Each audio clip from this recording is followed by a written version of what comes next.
കനത്ത മഴയിൽ വല്ലപ്പുഴ പ്രാഥമിക ആരോഗ്യ കേന്ദ്രത്തിന്റെ ചുറ്റുമതിൽ ഇടിഞ്ഞു വീണു. ആളപായമില്ല. 12 അടിയോളം ഉയരമുള്ള ചുറ്റുമതിലിന്റെ ഒരു ഭാഗമാണ് സമീപത്തെ റോഡിലേക്ക് ഇടിഞ്ഞു വീണത്.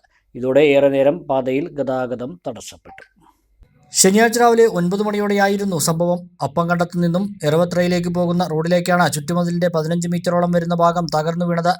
ഈ സമയം റോഡിൽ വാഹനങ്ങളോ കാൽനട യാത്രക്കാരോ ഇല്ലാതിരുന്നതിനാൽ വലിയ അപകടം ഒഴിവായി. 40 വർഷത്തോളം പഴക്കമുള്ളതാണ് ചുറ്റുമതിൽ.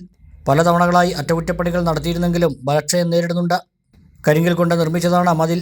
മണ്ണുമാന്തി യന്ത്രം ഉപയോഗിച്ച് മണ്ണും കല്ലും റോഡിൽ നിന്ന് നീക്കം ചെയ്താണ് ഗതാഗതം പുനഃസ്ഥാപിച്ചത്. മതിലിന്റെ ബാക്കി ഭാഗവും ഇടിയുമോ എന്ന ആശങ്ക നിലനിൽക്കുന്നുണ്ട്. വണ്ടികൾ അങ്ങോട്ടും ഇങ്ങോട്ടും പോയിരുന്നു. അന്ന് രാവിലെ ഒന്നായിട്ട് ഭയങ്കര സൗണ്ട് കേട്ടു.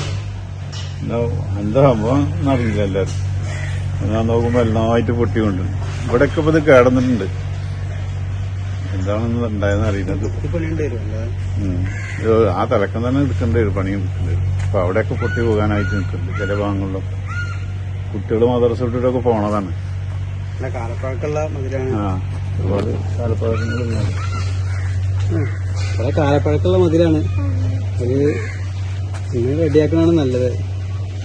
നേരാകാൻ പറഞ്ഞ പരാതി എന്തെങ്കിലും കൊടുത്തിട്ടുണ്ടായിരുന്നോ? അതിന് മുന്നേ ആരും പരാതി കൊടുത്തിട്ടൊന്നും ഉണ്ടായിരുന്നില്ല, പറഞ്ഞിട്ടില്ല. കുറെ മുന്നുള്ളതാണ്. ഇപ്പൊ മതിൽ കെട്ടിയിട്ട് കുറെ കാലമായിരുന്നു. ഈ മതിലിന്റെ ഉള്ളിൽ കൂടെയൊക്കെ വെള്ളം വരലുണ്ട്. ആദ്യം വെള്ളം വരലുണ്ട്. വേരുകൾ വന്നിട്ട് ഇവിടെ വേരുകളൊന്നും വരാൻ സാധ്യതയില്ല. പക്ഷെ വേരുകളും കാണാണ്ട് കുറെ.